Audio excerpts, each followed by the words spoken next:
In the fall of 2010, some friends and I were hanging out for the weekend. All 9 of us were in our early 20s, and we got some beer because we had a night ahead of us.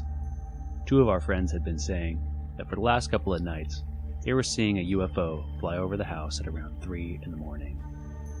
I was trying to explain to them that it was probably just the International Space Station, but they insisted it was something else. Everyone, including myself, was very intrigued and excited to see if it would return on time for a 3rd night. We often would watch the stars on the roof with a couple of beers, so as soon as 3 o'clock rolled around, we all got on top of the roof with our beer and blankets. We watched a few satellites and a few meteors go across the sky, but no UFO, and it was already 3:15. We were just having a good time up there, so nobody was being impatient.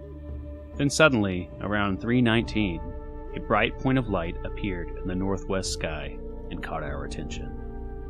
It began to move, and we all realized this must be what they were seeing, and they confirmed yes, this was the UFO. The craft was on a path from the northwest to the southeast. As it moved, it pulsed with an incredibly bright light, with each pulse getting brighter. It looked like it was discharging energy or using some kind of weapon. It was definitely not the ISS.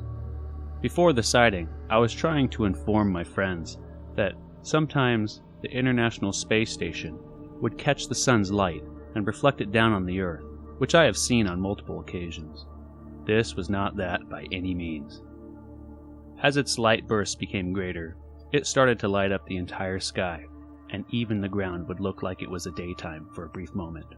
Then, as it was directly overhead, it released such a large flash, it appeared to turn itself into a ball of light the size of the moon, and it held that intensity for about a second or two before slowly dimming back down and continuing its pulses. Everything looked like a strange version of daytime for those few seconds. After it continued pulsating, it reached the southeast portion of the sky, stopped, and then disappeared. Some of the people in our roof gathering started to freak out, but most of us were just absolutely fascinated, and were trying to figure out what we just saw. The object appeared still, began moving and pulsating, made the huge energy ball, continued moving and pulsating, then came to a stop and disappeared. It was a sequential palindrome, and I thought that was odd. What we all saw that night was a mystery, but it was not the ISS. I used to live with a friend, and our living situation consisted of 2 houses on one property. One house that was like our living room/bedrooms, and the other house held all our utilities, washer, dryer, shower, etc. One night, we were walking up to the other house to make some dinner. We were probably talking about music when I noticed something strange. A very faint flash that lit up the sky ever so slightly. It was hardly noticeable unless you were looking for it, and it seemed to come from all directions. Also, with this flashing came a very quiet clicking, which was just as unnoticeable as the flashes. To give you an idea of this sound, it was like the sound you hear when you plug in headphones all the way to a device, and you hear that connection it makes. I pointed this out to my friend, and he could barely detect it. But once he did, he knew what he was looking for, and he could see and hear those sky clicks. We tried to speculate what was causing this to happen, because there wasn't a cloud in the sky, and lightning was our first guess. It was quickly ruled out. We even thought it could be distant lightning, but given the fact that it had a rhythm to it, we ruled that out too. The strange thing was, the clicks were tied to the flashes exactly, without any delay.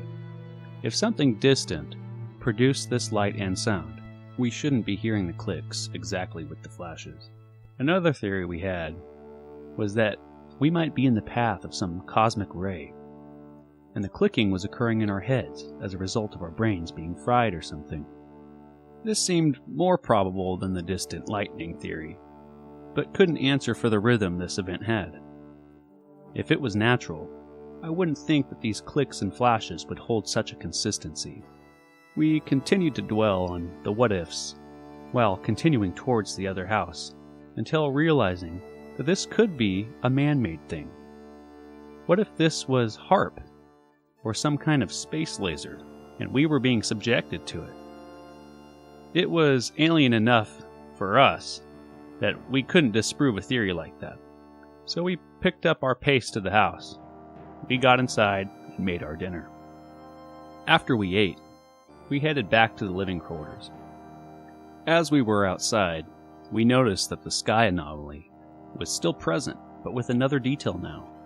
With each click flash, we felt a static-like tingle, like the air was being charged, timed up exactly with the other two attributes. Now we definitely felt like we were being fried. We didn't wait for our food to settle in our bellies. We ran like hell back to the living quarters, which had a metal roof. We had hoped that it would offer a better protection against the phenomenon. We got inside and the sensation stopped. Our minds were completely blown, no pun intended. I had never experienced something like that, and still haven't to this day, though now I'm always watching, listening, and feeling for it, whatever it was. This is a quick one, and there's not a lot of information here, but I thought I would include it due to its high strangeness. I just woke up from a long night and slept in till around 10 o'clock. I had a roommate and we lived in Seattle. We got up around the same time and started for the kitchen to make coffee and get some breakfast going. As I followed him, passing through our living room, something totally weird happened. I really don't know how to explain this, but as I was walking through our living room, I felt like I was walking through an invisible laser that I could feel pass through my body. There were multiple of these beams, about 4 or 5 from what I could tell, and they were different sizes. I used my hands to feel in front of me to kind of map out these things and their positions, because I couldn't see them. I thought maybe it wasn't healthy for me to be standing in them, but I was just so curious as to what they could possibly be.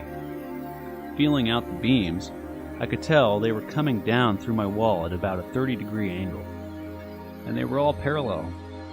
I could also feel that they had sides to them, about 6 or 8 sides. I couldn't tell with the smaller ones, but the larger ones it was pretty obvious for me. Their sizes ranged from about 1 inch across to about 10 inches across, and their positions were like this. The biggest one was hitting my right collarbone. The smaller ones were kind of clustered but spaced apart on the left side of my rib cage, and the second biggest one was hitting the right part of my hip bone. They didn't move, they just kind of locked into that position. I yelled for my roommate to come over and check it out, but he couldn't feel them and started to think I was playing some kind of joke on him. They were totally there, these crystal beams. I could feel them from the wall heading down to the ground by our kitchen. I didn't just feel them hitting the surface of my body, but I felt them in my body. I could feel their positions inside my guts and bones. It was the most odd thing I have ever experienced, and I have no idea what it could have been. Thanks for watching, guys, and I really hope you enjoyed that episode. My goal is to get 2 to 3 in a week, so make sure to subscribe if you want to keep up to date with the video releases. And please, by all means, leave a comment in the comment section and let me know any kind of strange experiences you may have had. Thank you. And if you did like this video, feel free to go to my channel and check out my other videos. I'm sure you'll like those too.